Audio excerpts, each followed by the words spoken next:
Corey Swergis here for Slap News, breaking down the fight between Cody Controversy Cox going up against Brian Dozier. We're going to bring Cody in here. We are going to talk about this match that just dropped on Rumble, and what a match it was. It was too bad this wasn't a live fight. This was an entertaining one that you could have taken 2, 3, 4 of the fights off that main card to put this one on. The way it went down, incredibly exciting. Cody, how you doing, my man? Doing great. Still coming down off that high from the fight. Awesome, man. Let's get into it. First things right off the top, the tail of the tape. You're giving up a lot of weight in this particular matchup. I know you were saying earlier that Brian potentially came down from the high 280s for this match. So we're talking, 45, 50 pounds difference. What a crazy cut that was. Yeah, I mean, a lot of these guys in the sport need to realize, like, in MMA, it's okay because you get that time to rehydrate and you are allowed to defend that strike. Mm-hmm. But whenever you're cutting that much weight, like, you're not going to eat shots as well. That's taken away from some of your brain function, your motor skills, and it's detrimental to you. Like, so these guys need to get, like, healthier, maybe slim down a little bit. And like if you're gonna compete at heavyweight, just be on the 265 mark. Like, don't cut shit. Mm-hmm. Now, I hear you, man. I mean, guys like Joel Scott didn't work out for. We've seen some other guys drop down in weight as well. It didn't end so well. You know what? You said you were coming in all business. You're all business here. We see Brian, with some of the antics, pulling out the shotgun, and you're all business, ready to go. Workmanlike attitude. Talk us through this first strike. So the first strike and this whole attitude coming in is I was on a 2-fight skid, so I wasn't gonna talk shit because it can play against you. I've showed that. I lost that first fight with Turpin. And I mean that first strike there, I already seen a reaction, and I didn't realize it at the moment, but I was hitting a little too high. I hit up around the upper cheekbone. It was a clean strike, just too high. Yeah. Yeah, right there. You can see it lands on the cheekbone, just up. It wasn't where I wanted it. The beards play a part in that, I think. It's kind of hard to judge where you're gonna land. Yeah. What I like about your strike is there's not a lot of wasted movement. It's a strike that's easily replicated time and time again because you really hone in, lock in on it. That's one thing I definitely give you props for. Well, it's an overhand right, so it carries over from MMA. It's an overhand right with an open hand. Like, you shouldn't step through on an overhand even in MMA, and it kind of it's a good carryover. Let's talk about this first one here from Brian. So I clinch hard, and I'll give this one. It was a slight flinch, but I mean, what happened with the eyes there? I mean, Bisping talks about the eye movement. It looks like you open your eyes kind of as that strike's coming in. Did you notice that at all? I do it every time, and I picked it up from Daniel Cormier. I listened to him talk about what he thinks causes a knockout, and it's the strike you don't see coming. So I figure if I open real wide and I clinch real hard, I see the strike coming, and I have the chance to brace for impact. And I mean, you can see it. He hits me every time. Bop, I'm just clean. And that I had a little scare on the ear again. I blew my eardrum the last one, and I felt that in the ear. So. Gotcha. I mean, what did you think of these first two? How did it feel from Brian? Brian has good power. He's clean. I think what he could work on is that bend in the elbow. I think if he stepped back a little bit and straightened that strike up, there'd be a lot more behind it. I agree with you. Got a very, very long wingspan for sure. And I mean, every time it's me hitting's just clean. I've never landed a dirty strike. And I think that's one of the things, like that's one of my more favorable assets that I bring to the table. Yeah. Could you hear Brian chirping, throughout the match? Did it get under your skin at all? Like, it got under my skin a little bit, but I'm a professional. I've been a professional for, even though I did an amateur MMA career, I've always been a professional in there. And like I said, I was on a 2-fight losing streak. If I talked a bunch of shit and then got dropped, it looks bad on you. Like, you just made yourself look like a jackass. Totally. And then you got put down. Yeah. Do you think the height difference here at all? Do you think it played into a factor? I mean, we see Brian dropping down here. I know you were kind of swinging up on your first two. You kind of hit a little high. No, that was just a placement thing.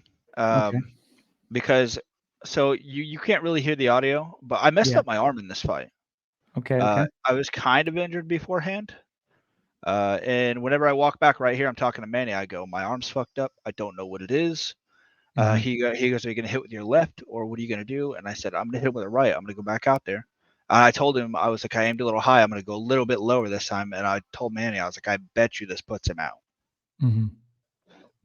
And Manny was like, he was reacting every time. He was like, you got a good shot. So I come here. If you look, I can't even bend my arm all the way out. And I hit him and I drop him. And the moment I realize he's not coming back and all that shit talk he had done, that emotionally, that's when I came out. Like, because I wanted to talk beforehand, I just promised myself I wasn't going to in case something bad happened. Yeah, man. We see you all jacked up there now. Definitely was definitely a change for you for sure.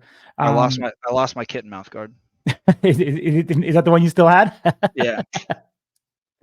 Awesome. And you see Bisbing saying you're slap angel. I'm gonna get that shirt made. Okay. I know someone that could do that for you, my man. Yeah, let me know. And if they can creatively do that, that'd be fucking sweet. Absolutely, man. We'll but if you see that strike, I drop a little lower. I hit on the chin that time, on the button, and out he goes.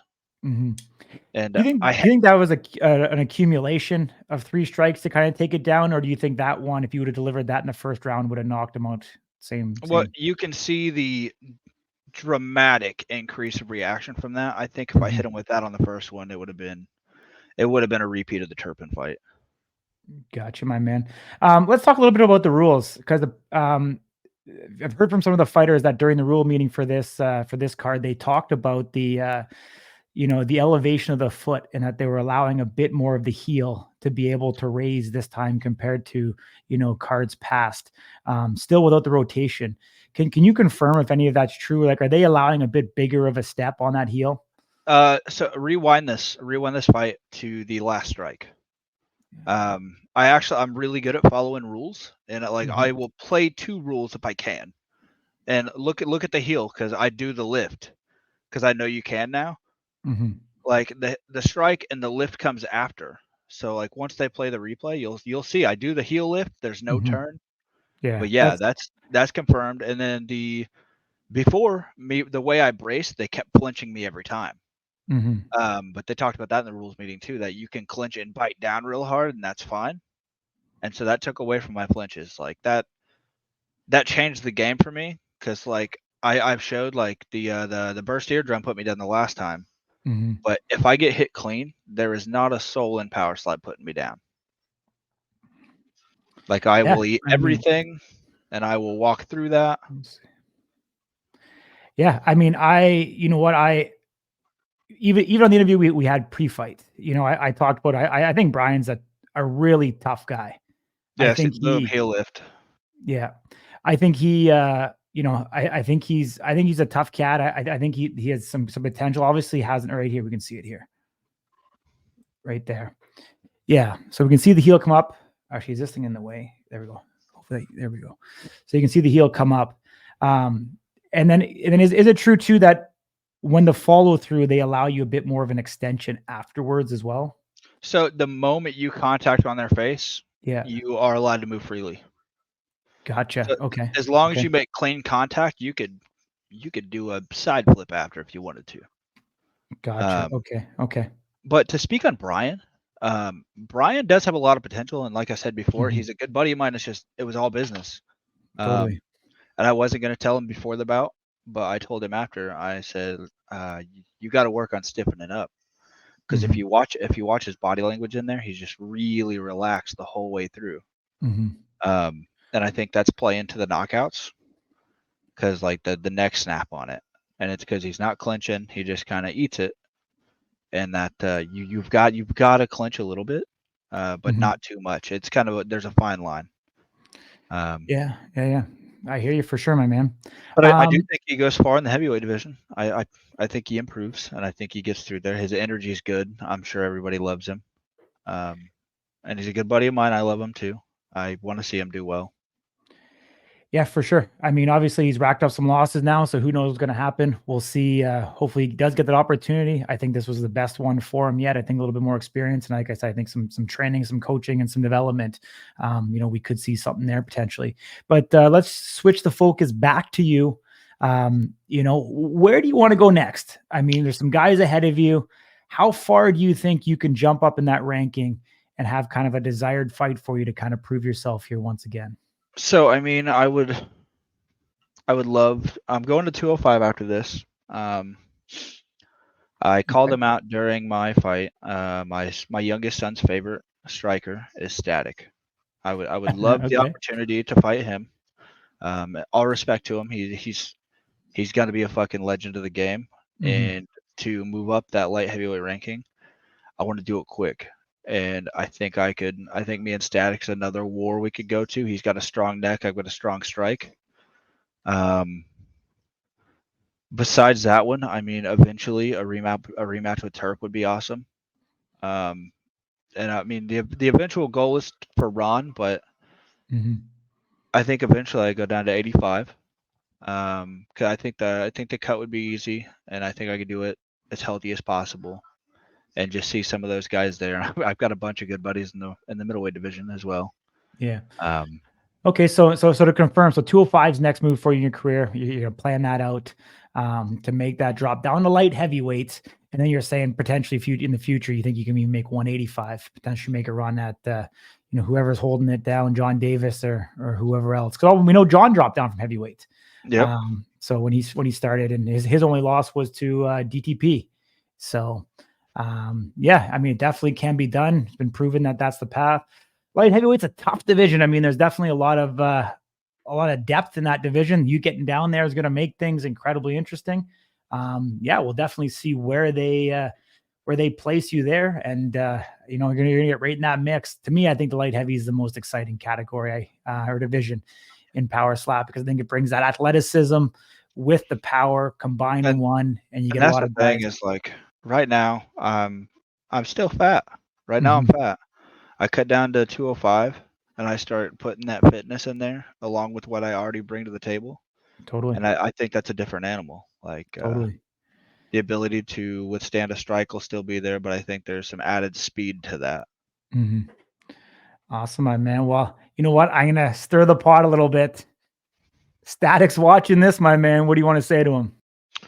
I mean, again, Static, you're my son's favorite fighter. All respect to you, you're a legend of the game. But I've got to get my come up, man. And I think you and I go to a war, but I think I could pull that one out. And I think eventually I'm going to be in line for that title, and I think I'm going to take it all at 205. So I hope to see you there. I hope that's who they give me next.